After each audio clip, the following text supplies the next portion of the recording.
Okay, so these little raptors are built for speed and agility.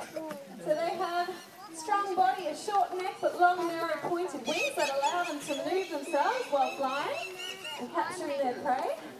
And their feathers are flexible, streamlined and very strong.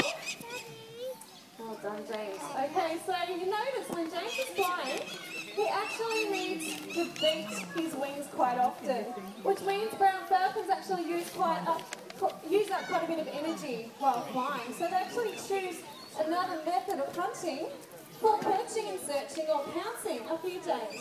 So you see brown falcons in the wild sitting nice and still, perhaps on a dead tree or a telegraph pole, overlooking a hunting site. That's pretty good. So they'll actually wait for their food to come to them. So smart little hunters. So it could be something like a small mammal or a reptile.